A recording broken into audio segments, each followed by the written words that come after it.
아버지의 성령제들 다 드러나게 하시고 하나님 앞에 날마다 십자가 걸리신 예수 그리스도의 보혈의 피로 정결함을 입기에 부족함이 없도록 저희들의 마음과 심령이 깨끗하게 하여 주시옵소서.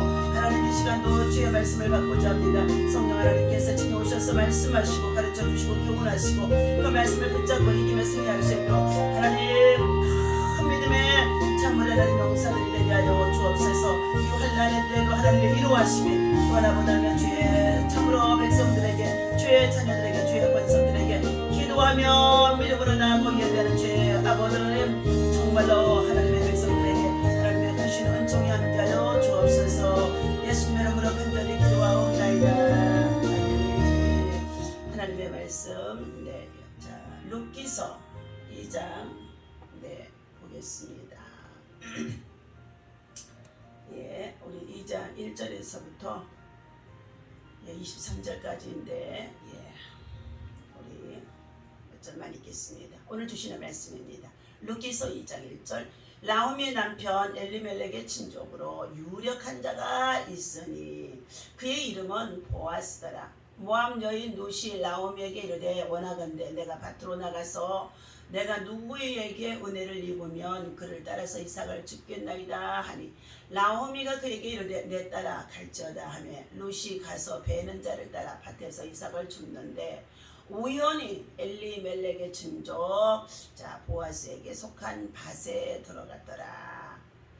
마침 보아스가 베들레헴에서부터 와서 베는 자들에게 이르되 여호와께서 너희와 함께 하시기를 원하노라 하니 그들이 대답하되 여호와께서 당신에게 복 주시기를 원하나이다 하니라.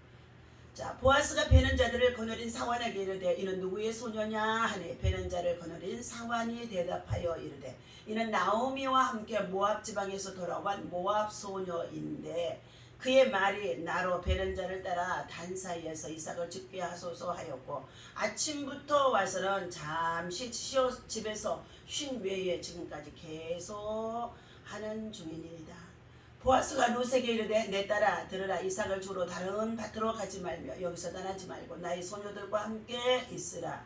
그들이 베는 밭을 보고 그들을 따르라. 내가 그 소년들에게 명령하여 너를 건드리지 말라 하였느니라. 목이 마르거든 그릇에 가서 소년들이 길로 온 것을 마실지니라 하니라. 룻이 엎드려 얼굴에 땅을 대고 절하며 그에게 이르되 나는 이방 여이거니를 당신이 어찌하여 내게 은혜를 베푸시며 나를 돌보시라이까 하니 보아스가 그에게 대답하여 이르되 내 남편이 죽은 후로 네가 시어머니에게 행한 모든 것과 내 부모와 고국을 떠난 절에 알지 못하던 백성에게로 온 일이 내게 분명히 알려졌느니라.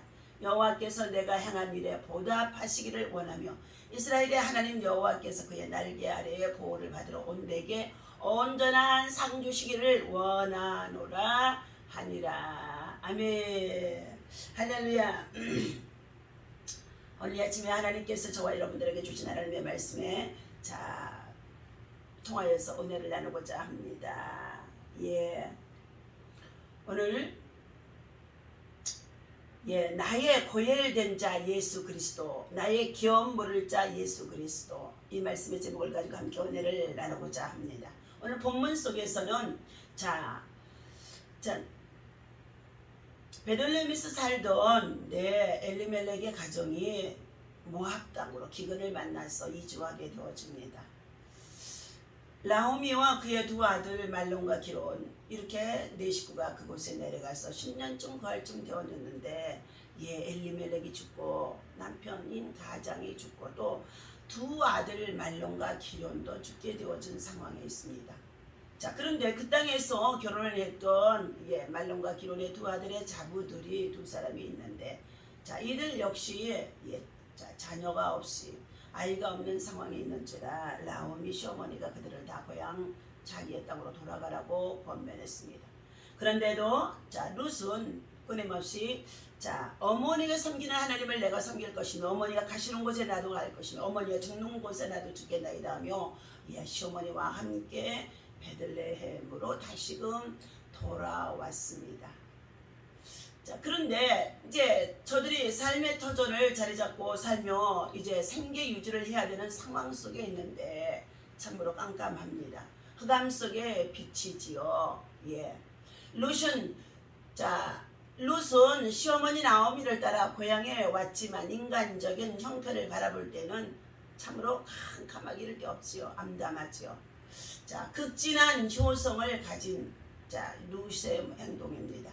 룻이 어머니를 위해 밭에 나가게 해달라고 요청을 하는 가운데 있는 내용이 오늘 2장 1절에서부터 시작되어집니다. 룻은 누가 명령해서 아니고 극진한 효성심으로 인해서 스스로 자원하는 것을 보여주고 있습니다. 룻에게 그것은 낯선 것이고 젊은 여성 몸으로서 이삭을 줍는 것이란 천하고 수치스러운 행동이고 그지나 마찬가지의 신세인 것입니다. 그러나 그녀는 어머니를 위해서 정성스럽게 효성을 나타내는 가운데 있습니다. 두 번째, 신실한 자세를 가진 룻의 모습입니다. 어떤 일이든지 수치스럽게 생각하지 않고 발바닥처럼 낮아져서 일하는 룻의 근면성을 우리는 본받아야 할 필요가 있는 줄로 믿습니다. 룻은 자기가 할 수 있는 일이면 무엇이나 가리지 않고 했다는 것입니다. 낮아지는 자세가 높아진다고 주님은 말씀해 주셨습니다. 예수님은 하늘 보좌에서 낮아져서 말 구해 오셨습니다. 그리고 어떤 일이든지 우리 예수님께서도 부지런하게 일을 하셨던 것입니다. 이처럼 이러한 룻에게 도움의 손길이 임하게 되어지는 내용입니다. 룻의 고난은 그녀의 인격을 빛나게 해주는 시금석이 되어진 것입니다. 그러자 보잘것없이 여겨졌던 룻에게 서광이 비치기 시작하는 가운데 있습니다. 하나님은 그녀에게 기업 모를 자, 친족 중에 가장 가까운 시아버지를 통하여서 가장 가까운 기업 모를 자를 보아스를 만나게 해주십니다. 우연히 나아가서 들판에 나가 어떠한 논에 들어가서 어떠한 밭에 들어가서 이삭을 짓기 시작했는데 그 밭이 바로 가장 친족 중에 가까운 친족 중에 보아스의 밭이라는 것입니다. 그곳에 소년들이 나와서 밀을 베르고 있는 가운데 있는데 그때에 이 소녀가 와서 죽는 것을 보고 보아스는 이 소녀가 어떤 사람이며 어떠한 형편 속에 있는 것을 너무나 잘 알고 있었습니다. 그러므로 인하여서 보리를 베는 소년들에게 말합니다. 너희가 보리를 베면서 밀을 베면서 이삭을 떨어뜨리라는 것입니다. 그리고 그 룻을 향하여서 내 지극한 효성과 그리고 내가 참으로 어떠한 형편에 있는 것을 내가 다 알고 있다는 것입니다. 그러므로 다른 밭에 가세요. 죽지 말고 이 밭에서 주우면서 목이 마르거든 마시고 그러면서 그곳에서 열심히 하라고 권면해 주는 가운데 있습니다. 그때의 룻은 10절 보니까 룻이 엎드려 땅에 얼굴을 땅에 대고 절하며 그에게 이르되 나는 이방녀이거늘 당신이 어찌하여 내게 은혜를 베푸시며 나를 돌보시나이까 하니 보아스가 그에게 대답하여 이르되 네 남편이 죽은 후로 네가 시어머니에게 행한 모든 것과 내 부모와 고국을 떠나기 전에 알지 못하던 백성에게로 온질이 내게 분명하게 들려졌다는 것입니다. 좋은 소식으로 귀감이 되는 소식으로 효성이 지극한 정말로 잡으라고 그 소식이 고향 땅에 보아스에게도 들려졌다는 것입니다.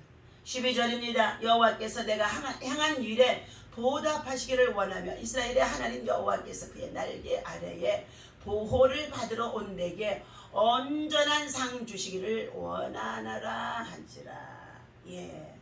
보아스가 기업 물을 자가 되어줘서 이처럼 그에게 축복해주는 내용입니다. 13절입니다. 룻이 이르되 내 주여 내가 당신께 은혜를 입기를 원하나이다. 나는 당신의 하녀 중에 하나와도 같지 못하오나 당신이 이 하녀를 위로하시고 마음을 기쁘게 하는 말씀을 하셨나이다 아니라. 원수는 물에 새기고 은혜는 돌에 새기라는 속담이 있습니다. 원수는 물에 새긴 것처럼 잊어버리고 은혜는 돌에 새긴 것처럼 절대로 잊지 말라는 뜻입니다. 하지만 우리는 세상을 살면서 은혜는 물에 흘려보내버리고 원수는 돌에 새기는 정반대의 삶을 살아가고 있다는 것입니다. 은혜는 너무나도 쉽게 잊어버리고 원수의 이런 마음속 깊은 곳에 상처가 돼서 트라우마가 되어져서 오래도록 품고 있다는 말인 것입니다.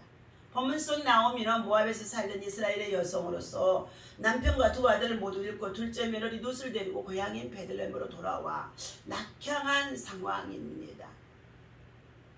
한마디로 말해서 아주 그냥 쫄딱 망한 상황이죠. 나오미는 낙향한 뒤 자신의 이름을 나오미라고 동네 사람들이 부르자 그의 이름을 그렇게 부르지 말라고, 나는 마라라, 괴로움이라고. 본래의 나오미의 이름은 희락이라고 합니다. 그런데 이처럼 하나님을 떠나 하나님의 백성들이 사는 지역에 가뭄이 들었다고 그 지역을 벗어나 모압 땅 그리고 이방의 신상을 섬기는 그 땅으로 내려갔는데 먹을 양식을 찾아 내려갔던 그곳에서 남편도 죽고 두 아들도 죽게 되어지는 비참한 신세가 되어집니다. 그래서 그는 그와 같이 부끄러운 처지 속에 있다고 한다 할지라도 다시금 고향집으로 올라옵니다. 고향 사람들을 통하여서 나오미가 왔다고 얘기하자 그는 나오미라고 부르지 말라고 합니다. 마라라고 부르라고 합니다. 괴로움, 쓴물이라는 것이죠. 이러한 고백의 뒤에는 자신의 처지를 이렇게 만든 하나님에 대한 원망도 그리고 이제 자신의 삶 속에는 참으로 어떻게 해요? 앞이 캄캄함 속에 있어서 절망이 담겨져 있고 그리고 한탄이 담겨져 있는 내용이라고 봅니다. 과부가 된 그녀들이 할 수 있는 것은 이스라엘의 사회 관례대로 과부와 고아를 위해서 남겨둔 이삭을 줍는 일이라는 것입니다. 저희들도 어린 시절에 밭에 나가서 이삭 뜯기를요. 내 농가밭이 없고 그러한 자들은요. 큰 밭에 가서 이삭이 떨어진 것을 주워다가 빻아서 식생활하는 것들도 있었습니다.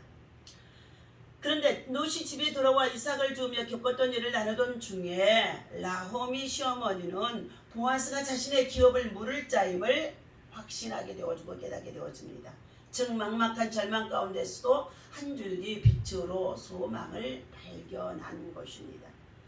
기업에 해당하는 히브리어의 고엘은 되찾아오다, 보상하다, 구속하다, 친족의 역할을 하다 등의 동사적인 의미와 이것을 시행하는 사람으로서 구속자, 속량자 등의 명사적인 의미가 담겨져 있다고 합니다. 고엘 제도는 하나님께 할당받은 기업을 영구히 보존하고 보상할 수 있게 하는 제도적 장치로 고엘이 된 자는 나오미처럼 어려움에 처한 친자, 친족을 감당해야 한다는 것입니다. 나오미와 룻에게 보아스가 고엘된 자였다면 오늘을 살아가는 우리들의 고엘되신 분은 누구이겠습니까? 바로 예수 그리스도입니다. 그렇습니다. 예수 그리스도만이 우리의 기업 물을 자요 그리고 또한 우리의 영적인 보아스가 되어줄 수 있다는 것입니다. 우리의 고엘되어진 자, 나의 고엘되어진 자, 여러분의 고엘되어진 자 예수 그리스도입니다. 그러므로 우리에게 고엘된 자로 찾아오신 예수님을 우리는 모셔드리고 인정하고 환영하고 의지하면서 십자가의 보혈의 피와 능력을 의지하며 우리는 그분을 통하여서 다시 한번 새로운 정말로 삶의 희망을 가지고 힘차게 부지런하게 성실하게 신실하게 그리고 정말 지극히 선한 것을 분별하여서 선한 영향력으로 살아가는 저와 여러분이 되어야 할 줄로 믿습니다. 오늘 우리의 삶을 절망 속으로 떨어뜨리는 여러가지 많은 코로나19 팬데믹 속의 델타 변이 바이러스 더 나아가서 우리의 삶 속에 경제적으로 사회적으로 말할 수 없는 여러가지의 정말 분노의 정신들이 가득할 수밖에 없도록까지 너무나 잘 살다가 이와 같은 저주를 받고 있으니 모든 사람들이 어떻게 해요? 잠시면 되겠지만 1년 2년이 되어지면서 모두가 지금 정말로 분노 속에 있습니다. 그럴 때 오늘 믿음의 사람, 하나님의 사람은 예수 그리스도가 이 땅에 기업 물을 자여 또한 정말로 고혈된 자로 우리에게 찾아오셨다는 것을 기억하시고 우리가 참으로 예수 그리스도를 믿고 의지하며 예수의 마음과 정신으로 부지런하게 우리는 어떠한 위치에 있든지 우리의 자존심을 버리고 그리고 어떻게 해요? 우리 인격이 조금 낮아지는 가운데 있다고 한달지라도 성실하게 주님을 향하여서 주님을 바라보며 하나님의 영광된 삶을 살아갈 수 있는 사랑하는 저와 여러분이 되어주시기를 주님의 이름으로 부탁을 드립니다. 오늘 하나님의 축복의 날개 아래서 보아스는 곡식을 베는 밭에서 이삭을 줍는 젊은 이 여인을 축복하게 되어집니다. 롯의 신앙이 벌써 이 보아스에게 들려졌던 것이고 룻의 정말로 효심을 들었던 것이고 그리고 룻의 성실함과 부지런함을 이미 보아스는 보았다는 것입니다. 그러므로 인해서 룻이 누리는 기쁨입니다. 룻은 낯설은 타국 객지에 와서도 죄악 생활에서 해방받은 기쁨이 흘러 넘쳐납니다. 룻은 어떤 궁핍과 고난도 부정함이 없이 예수 그리스도 안에서 하나님의 은혜 안에서 고혈된 자 기업 부를 자 보아스를 만나게 되어지므로 이것이 바로 하나님을 사랑하고 믿고 의지하며 나아가는 자에게 환난 속에 고난 속에 역경 속에 그리고 다 실패했다고 했을 때에 절망 속에 바로 하나님께서 새로운 희망을 열어주는 줄로 믿습니다. 합력하여 하나님의 선을 이루시는 하나님의 전능하신 하나님이십니다. 오늘도 룻을 인도하시는 하나님께서 오늘 저와 여러분들의 삶 속에 하나님의 은혜와 사랑과 평강의 영으로 오늘도 참으로 하나님이 인도해 주실 것을 믿습니다. 기도하겠습니다. 룻이 땅에 엎드려 보아스를 향하여 절을 하고 나는 이방 여인을 내게 어찌 그렇게 은혜를 베푸시며 나를 돌보시나이까 하며 겸손하게 엎드리는 모습을 보고 보아스는 그에게 대답합니다. 네가 내 남편이 죽고 내 가정의 여러 가지 삶이 어려워도 내 조국을 떠나고 내 고국을 떠나서 참으로 이방 나라에 와서도 내 시어머니를 향하여서 잘 돌보고 섬기고 그리고 부지런하게 행하는 데 효심과 성실함과 부지런함을 내가 보았노라. 여호와께서 내가 행한 일에 보답하시기를 원하시며 이스라엘의 하나님 여호와께서 그의 날개 아래 보호하시기를 원하노라. 내게 또한 온전한 상 주기를 원하노라. 이처럼 하나님의 은혜가 임할 수 있도록 오늘 룻에게 베풀어 주시는 하나님의恩寵입니다. 이와 같은 은혜가 우리 사랑하는 모든 주의 백성 주의 성도들에게도 있어질 수 있도록 하나님 성실하게 하여 주옵소서. 하나님 앞에 여호와를 신뢰하고 믿고 의지하며 하나님의 때를 기다릴 수 있는 인내할 수 있는 이 고통의 때 고난의 때 기근의 때 오직 하나님 앞에 참으로 겸손히 엎드릴 수 있는 하나님의 은총의 날개 아래 우리를 보호받게 하여 주시옵소서 하며 주님 앞에 기도할 수 있는 하나님의 사람들 되게 도와주옵소서. 오늘도 하나님께서 우리에게 주신 이 하나님의 축복의 은총의 날개 아래 엎드린 자들마다 기도하는 자들마다 또한 소원하는 자들마다 하나님께서 그의 기도를 들으시고 응답하시고 역사하여 주옵소서. 우리 주 예수님의 이름으로 간절히 기도하옵나이다. 아멘. 할렐루야.